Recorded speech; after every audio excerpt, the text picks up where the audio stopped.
Sejam todos bem-vindos ao canal Escola Dominical Brasil. Meu nome é Vanderlei Claudiano. Mais um dia aqui a gente compartilhando as escrituras do Vem Segue. Hoje continuando o livro de Isaías aqui. Vou mandar um forte abraço aqui para Marise Francisca Camilo. Ela compartilha aqui na mensagem, né? Que ela tá fazendo 60 anos e que um presente para ela é ouvir os servos do Senhor. Ou seja, nessa conferência ela está recebendo o presente dela, porque a conferência está fantástica. Eu estou acompanhando a conferência também, discursos excelentes que tocam a nossa alma, que faz com que a gente possamos mudar de vida. Então, eu estou sendo presenteado também com o mesmo presente aí da irmã, tá bom? E também ela presta aqui o testemunho dela, tá bom? Falando que o maior presente é mais ainda o sacrifício que Jesus Cristo fez por ela e por todos nós. Tá bom? Muito obrigado pela sua mensagem e parabéns para você pelos seus 60 anos. Vamos aqui na mensagem de hoje, eu vou compartilhar com vocês aqui Isaías capítulo 50, deixa eu ver aqui, 54. Capítulo 54 a gente vai estudar hoje. Mas antes, respondendo a pergunta, né, da irmã Marli, que foi ontem, né, ela tinha feito duas perguntas, e uma das perguntas era o que os judeus entendiam quando Jesus Cristo dizia, né, que o Filho do Homem. E esse título, né, Jesus Cristo usou muitas e muitas vezes dentro do Novo Testamento ali, dizendo que ele era o Filho do Homem.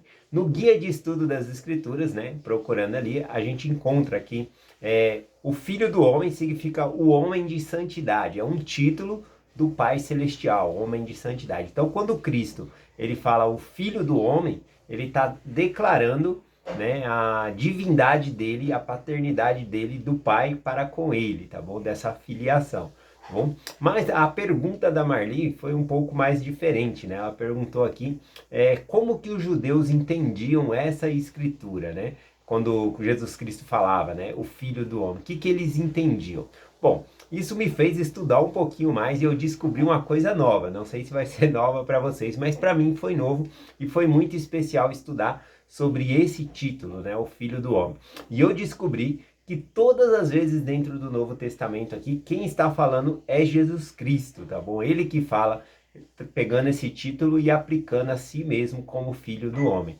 E tem uma única vez, em outro versículo aqui dentro do Novo Testamento, que não é Jesus que está falando esse título, tá bom? E é justamente na ocasião de Estevão, e eu quero compartilhar com vocês, para ver se a gente, que foi o que eu descobri de novo aqui.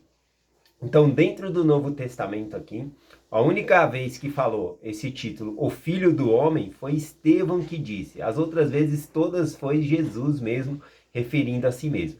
E aqui Estevão, lá no capítulo 7 de Atos, a partir do versículo 55, o que está acontecendo no contexto histórico?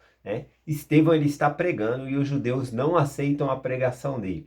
Então ele é condenado, né? Ele é condenado à morte ali, eles levam ele para fora e vai apredejá-lo. E no momento em que ele está sendo ali apredejado, é contado aqui o versículo 55 e o versículo 56. Eu vou acompanhar aqui, lendo.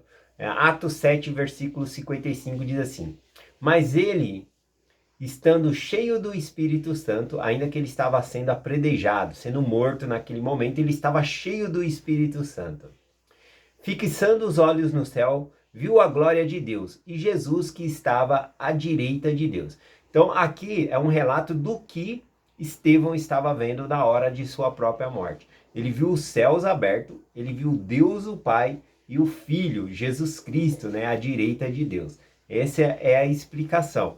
Porém, quando ele teve essa visão e ele viu, aqui é o que ele viu, mas as palavras que saíram da boca de Estevão foi essa aqui em Atos 7, versículo 56. Ele disse: Eis que vejo os céus abertos e o Filho do Homem, olha aqui o termo que ele usou, o Filho do Homem, tá bom? Vejo os céus abertos e o Filho do Homem que está em pé à direita de Deus. Bom, no versículo acima já explicou tudo, que era o Pai Celestial e quem estava do lado era o próprio Salvador Jesus Cristo. Então ele tinha visto o Pai e ao lado direito ali viu o Salvador Jesus Cristo. E aí, ao explicar essa visão que ele teve, ele então disse, viu os céus abertos e o Filho do Homem. à direita de Deus. Então é a única vez no Novo Testamento que cita aqui o Filho do Homem não sendo pela boca de Jesus Cristo. Então Estevão viu. Então como que isso soa ao ouvido dos judeus, tá bom? É porque os judeus, que escritura que eles tinham? Não era o Novo Testamento, né? Eles tinham o Velho Testamento. Então, outra escritura que se aplica ao Filho do Homem está lá em Daniel capítulo 7. E aí, ali eu consegui aprender novas coisas, o que os judeus entendiam quando era lhe dito isso, o Filho do Homem, tá bom? Então vamos lá. Lá em Daniel capítulo 7, versículo 13 e o versículo 14, diz assim: eu estava olhando nas minhas visões da noite. Aqui é Daniel tendo uma visão, né? Um sonho, só que era uma revelação nas visões da noite ali. Eis que como o Filho do Homem vinha nas nuvens do céu, e chegou até o ancião de dias, disseram, chega até ele. Então aqui, né, nessa visão que Daniel teve, ele disse que viu um como filho do homem. Então, novamente, usando aqui o termo filho do homem. Então, quem é esse filho do homem? Né? É muito importante dizer essa parte porque os judeus estudavam o Velho Testamento. Então, a maneira que está Daniel descrevendo o Filho do Homem é a maneira que os judeus compreendiam quando alguém dizia para eles ali o Filho do Homem. Olha só o que Daniel explica sobre o Filho do Homem, né? Que ele veio nas nuvens no céu e ele vai até o ancião de dias, né? Que é, no caso, Adão aqui. E aí no versículo 14 ele diz, né? E fora-lhe dado domínio, honras, reino, e todos os povos e nações e línguas servissem ao seu domínio, num domínio eterno, que não passará, e o seu reino não será destruído. Olha só que interessante, ele está falando de um reino que não seria destruído, que teria o domínio eterno, ou seja, ele está falando do Messias, que na chegada do Messias, e era esse Messias justamente que os judeus estavam esperando, né? Que é um Messias que livraria ele da mão dos seus inimigos e dominaria a terra e faria com que houvesse paz na terra. Esse período nós chamamos de milênio, tá bom? Na qual o próprio Salvador Jesus Cristo vai reinar. Então, quando se referiu aqui, Daniel, ao Filho do Homem, ele se referiu ao Messias. Então, muitas vezes, quando Jesus Cristo dizia, ou até como Estevão disse, os judeus, no ouvido dos judeus, eles entendiam que era o Messias, tá bom? Então, para mim foi algo novo que eu estudei e eu quero até agradecer a pergunta, né? Porque a pergunta fez com que eu estudasse melhor esse tema aí e eu pude aprender algo novo, tá bom? E como nós sabemos, às vezes um nome, um título tem aquele significado, mas nós podemos aprender muito mais e foi o que aconteceu. Eu pude aprender mais sobre o que significa o homem de santidade aqui no Velho Testamento, falado pela boca de Estevão, lá em Atos capítulo 7. Muito obrigado pela sua pergunta. Vamos lá aqui em Isaías capítulo 54, versículo 1 e o versículo 2. Aqui diz assim: canta alegremente, ó estéreo, que não deste à luz, exclama de prazer com alegres canto. Exulta tu que não tiveste dores de parto, porque mais são os filhos da solitária do que os filhos da casada, diz o Senhor. Então aqui logo no versículo 1, né, é dito para uma mulher que era estéril, né, para ela se alegrar. Naquela época, não ter filho era um opróbrio, era uma tristeza, um sinal de vergonha. Então ele está falando, canta, né, exulta, porque apesar dela ser estéril, né, o que significa essa escritura aqui? O apóstolo Paulo, é muito mais fácil explicar essa escritura aqui lá em Gálatas capítulo 4, quando o apóstolo Paulo explica sobre essa escritura aqui. Mas aqui a gente pode ver uma mulher, né, na qual não teve filhos e, de acordo com o versículo, ela fica como se fosse viúva, né? Essa parte de viuvez aqui significa o quê? Quando essa mulher que Deus está falando aqui, que está descrevendo em Isaías, é a casa de Israel, tá bom? São os filhos de Deus, o povo do convênio do Senhor.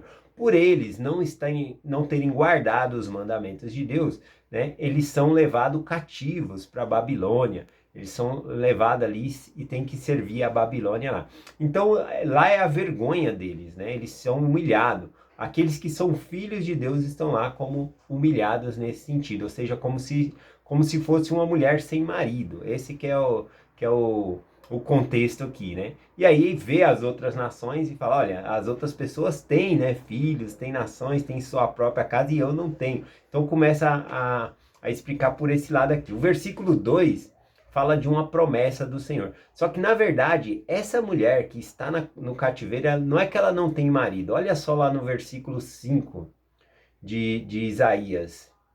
Isaías, deixa eu ver se eu peguei aqui.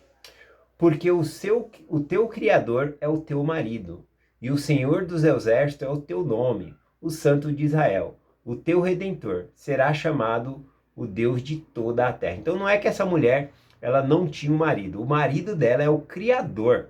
E o Criador deixou ela passar por essas coisas por causa da sua própria iniquidade, por causa dos pecados ali. Mas no versículo 2, a gente vê que Deus ele tira essa mulher do cativeiro e manda ela conforme no versículo 1, manda ela se alegrar, cantar. Por quê? Olha as promessas feitas no versículo 1 aqui, no versículo 2. Isaías 54, 2. Alarga o lugar da tua tenda, e as cortinas de tua habitação se estendam. Não te impeças, alonga tuas cordas, fixa bem as tuas estacas. Então, naquela época, né, aqui no Velho Testamento, quando uma mulher, ela se casava, ela morava na tenda, né, e quando ia tendo filhos, ao invés de ir construindo novas tendas, a tenda era aumentada, ia crescendo a tenda, né? Então aqui o Senhor está prometendo que ela vai ter muitos filhos.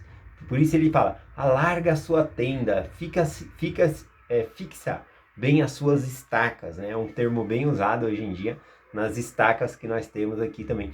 Aqui está falando o quê? Que aquela mulher que era estéril, que não tinha filho, ela teria muitos filhos. Isso aqui tem uma alusão aos últimos dias, quando os gentios vão entrar para a casa de Israel por meio do batismo para fazer parte do convênio abraâmico. Então, dessa maneira se estende, né, a tenda para alcançar todos os povos ali, para que passam a pertencer o reino de Deus. Então eu achei fantástica essa parte. Tem uma outra explicação que fala também aqui sobre essas estacas, essa tenda, como se fosse o tabernáculo, né? Que o tabernáculo, né, o templo móvel na época de Moisés ali, que significava o templo, ele era móvel, levava de um lugar para outro, tinha que armar novamente a tenda. E aqui também tem essa alusão, que as bênçãos do templo vão ser estendidas a todas as nações. Ou seja, estende, né, as suas cortinas, estende ali a sua tenda, né, alarga as suas cordas, fixa bem as suas estacas. Tem essa expressão também da pregação do evangelho aos gentios, às outras nações, para entrar para o evangelho. Falando um pouquinho aqui sobre, eu acabei falando sobre cortinas, né? É porque nós estamos estudando a conferência, né? Teve sábado, ontem e hoje, né? E tem uma figura da conferência que eu amei demais, vou até pôr de capa nessa mensagem aqui, que é um pastor levando duas ovelhas, né? Uma ovelha maior ali e uma ovelha menor, entre as árvores. E vai indo assim, para o lugar que ele está caminhando, está muito claro, uma luz bem forte.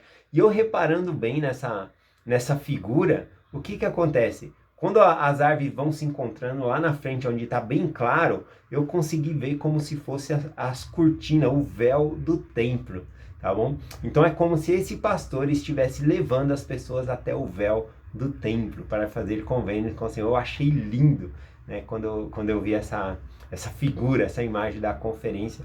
Então eu vou colocar de capa aqui também na mensagem de hoje. Vamos aqui para a explicação de Paulo sobre esse versículo aqui. Ele cita o versículo 1, né, que nós já lemos aqui em Isaías 54, 1. Ele lê lá em Gálatas. Ele está falando lá em Gálatas, capítulo 4, a partir do versículo 27, tá bom? Bom, acho que eu não vou ler tudo aqui, mas o que Paulo ele está dizendo aqui, ele está falando do filho da casada, e que aquela que é, aqui no versículo fala da humilhada, né, daquela que foi humilhada porque era estéril. E aí Paulo ele faz uma alusão a Sara, que era esposa, né, de Abraão, e ela não tinha filhos, ela era estéril, né, ela se sentia envergonhada, e aí ela deu a Abraão ali a sua serva, chamada Agar, e Agar teve um filho chamado Ismael. tá bom? E aí a serva começou a humilhar a sua senhora ali, humilhando Sara, né? E aí acabou que ela pegou e expulsou Agar, depois o anjo manda Agar voltar com o filho ali, mas depois a própria Sara tem um filho com Abraão, que é o filho prometido por Deus, né? E tem certa ocasião na história que o filho de Agar começa a humilhar, ou seja, zombar do filho, né, de Sara, né, de Isaac, tá bom? E aí então Paulo ele faz essa explicação aqui em Gálatas. Então se você quiser entender um pouquinho melhor aqui, Isaías 54, lê Gálatas capítulo 4, porque Paulo ele faz essa menção dessa mulher estéril, como ela era oprimida, humilhada, né? Mas ele fala algo bem interessante, né? Que Deus, ele abençoa todos os seus filhos, que nem Abraão teve que mandar embora Agar e Ismael embora. Eles continuaram sendo filhos de Abraão. Abraão deu muitos bens para eles, tá bom? A gente vê no final da história ali que eles se encontram, ele dá bênção nos outros filhos dele. Porém, Isaac, ele é o filho da promessa, tá bom? E é o filho na qual, embora tenha sido desprezado e humilhado, era o filho da promessa de Deus, com quem Deus fez aliança, né? Lembrando dessa aliança, Abraão, Isaac e Jacó. Então esses aqui eram o filho da promessa do Senhor, dentro da aliança do convênio do Senhor. Então esses que fazem parte dessa família, do convênio abraâmico aqui, eles vão receber bênçãos adicionais, né, no reino de Deus. É esse o significado que Paulo coloca aqui. Eu vou até ler aqui o finalzinho aqui, ó. Gálatas capítulo 4, do versículo 27 em diante, né? Ele diz assim, ó: porque está escrito, alegra-te, estéril, e não, tu que não dás à luz, exalta e exclama, tu que não teve dores de parto, porque os filhos da solitária são mais do que os das que têm marido. Porém, nós, irmãos, somos do filho da promessa, com Isaac. Então aqui ele começa a falar, fazendo essa alusão, né? Que Ismael humilhava Isaac. Mas nós somos os da descendência de Isaac, né? Filhos da promessa. Mas como estão aqueles que, gerados segundo a carne, perseguia o que era gerado segundo o Espírito. Assim também é agora. Então ele fala que aqueles que são do mundo também perseguem aqueles que são gerados espiritualmente, filhos de Deus. Então ele fala aqui sobre nós sermos filhos de Deus espiritualmente, porque nós nascemos e fizemos convênio com Deus por meio do batismo. Se você tiver oportunidade, é só ler aí Gálatas capítulo 4. E para finalizar, ó, Gálatas capítulo 3, versículo 23, né, que ele diz assim: se sois de Cristo, logo sois descendência de Abraão, e herdeiros conforme a promessa. Então aqui deixa muito claro sobre Deus, ele tem todos os seus filhos e abençoa. Porém, os filhos da promessa, aqueles que fazem convênio com Deus, esses são os filhos da promessa, aqueles que são de Cristo. Deus, ele tem uma bênção especial na vida dessas pessoas, tá bom? Então é essa mensagem que eu quero compartilhar com vocês, que nós possamos ter uma ótima conferência aí. Eu deixo essa mensagem com vocês, em nome de Jesus Cristo. Amém. Até amanhã.